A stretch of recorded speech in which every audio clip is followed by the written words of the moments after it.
Hello guys, and welcome back to the channel. So now guys, in some instances this guy talks too much, but then again you can argue that is an equal opportunity loudmouth. Guys, I bring you this. Igboho had no right to issue vacation order to Fulani herdsmen. Affected persons should sue. Femi Falana, of course, as I often say, wherever there is a fight, this guy is at the center of it, throwing the first punch. And again, he's, as usual, in the center of it, weighing in and flailing with his fist, as again, Igbo had no right to issue vacation order to Fulani herdsmen. Affected persons should sue. A headline attributed to Femi Falana. So now let's now see what the SAN is up to this time around. Human rights lawyer Femi Falana SAN has urged Fulani herdsmen displaced from their homes in Ibarapa local government area of Oyo State to seek redress in a court of law. He described a 7-day ultimatum recently issued by a Yoruba freedom fighter, Sunday Adeyemo, popularly known as Sunday Igboho, to Fulani herdsmen to leave Ibarapa area of Oyo State as illegal. Correspondents had reported how Ogboho gave the ultimatum to Fulani herdsmen, blaming them for the insecurity experienced in the area. At the expiration of the ultimatum last week, he and his followers stormed the Fulani settlement in Igangan to confirm the level of compliance of the Fulani community there. And shortly after his visit, the house and some belongings of the Seriki Fulani of Igangan, Saliu Abu Kadir, was burnt by some youths. But on Wednesday, Falana, who spoke on a BBC program, advised the affected herders to seek redress in court, saying anybody who is affected by such illegal quit notices would have to go to court to stop whoever is issuing the notices. That is the law, but don't let us resort to violence. It is unnecessary.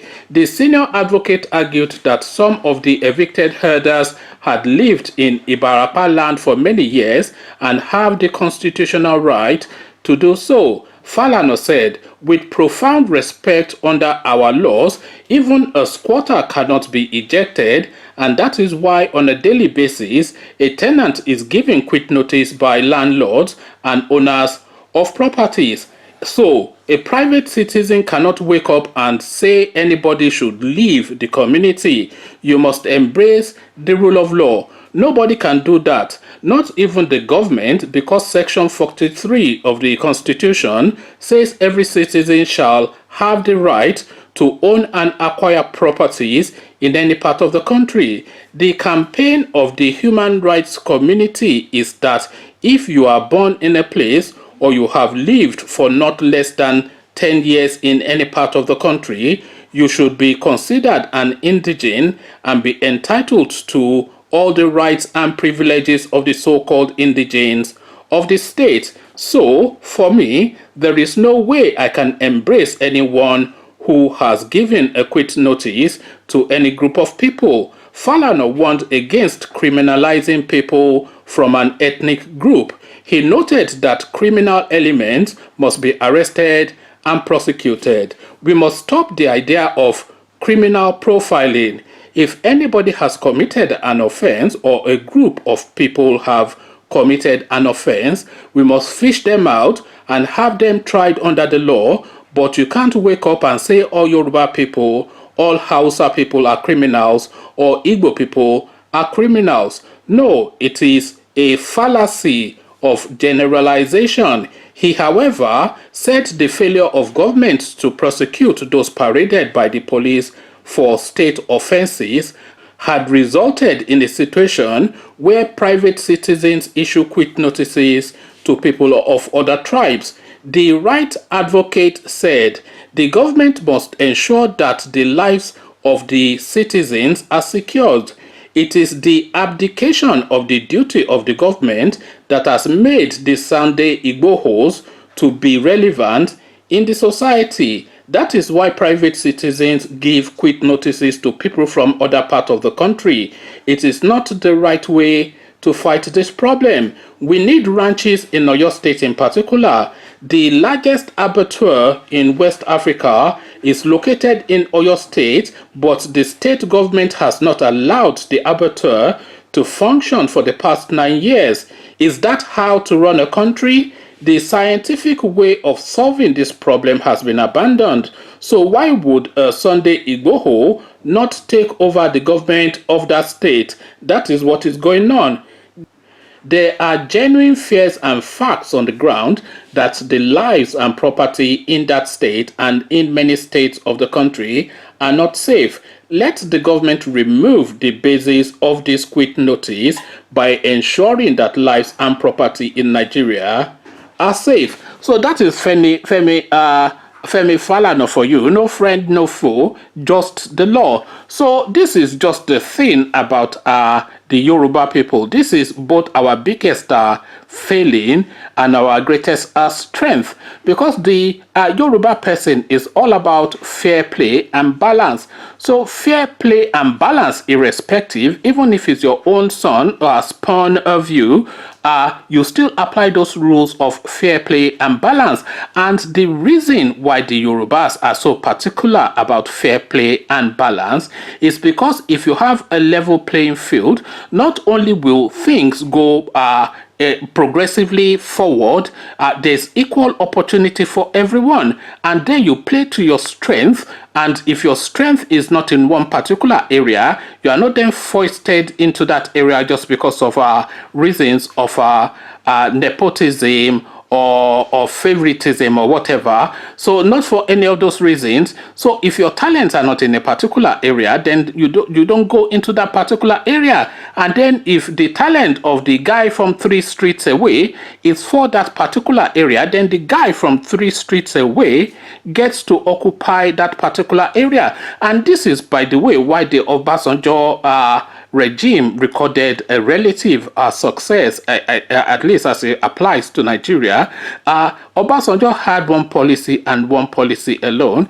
Is he or she the best person for the job? I know people who have worked for this guy at a governmental level, and this is what they all say, that his one question and one question only is that, is this person the best person for the job? And if that person is the best person for the job, and it is a job that requires a Nigerian, so you go from the 4 corners of the country and pick that person out and put him in that position to carry out that job. Whatever package he needs, give him that package. And that was why the Obasanjo regime was able to bring GSM into the Nigerian space. All the internet that you're using now is Obasanjo that put it in place. He cleared the country's debt and was on the way to actually fixing the electricity problem. I know a lot of people like to make a lot of noise about that particular sector, but if you go to Apapa Wharf now, all of the equipment that Obasanjo bought all those years ago to fix the electricity problem in Nigeria are still there. Some, wow, how many years ago, just wasting away. So this is the thing, a meritorious system and equity and fair play and balance. This is the argument that what is his name, Femi Falana, has, and it is a argument that I align myself with grudgingly, because I am a Yoruba too, and I believe in those principles too, but I align myself with it grudgingly.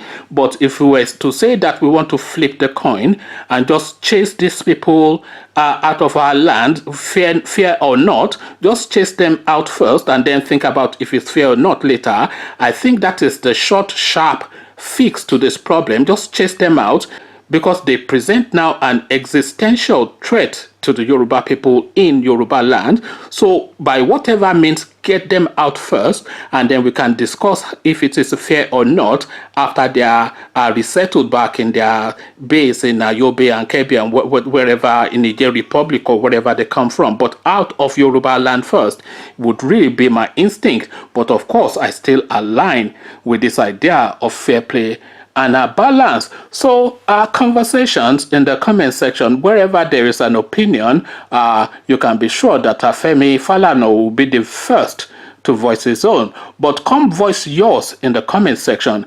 Before you do that though, Click on the red subscribe button so it turns gray. The bell button notifies you every time I drop a new video. Click on like as well because that helps with the YouTube algorithm. Once you've done all the clickings, Femi Falana has now put up a position now, difficult to argue against, but I for one would have preferred that he just sat this one out and kept quiet. What says you? Come join me. So I'll leave you here. Carry this conversation on with you in the comment section, but here I say peace.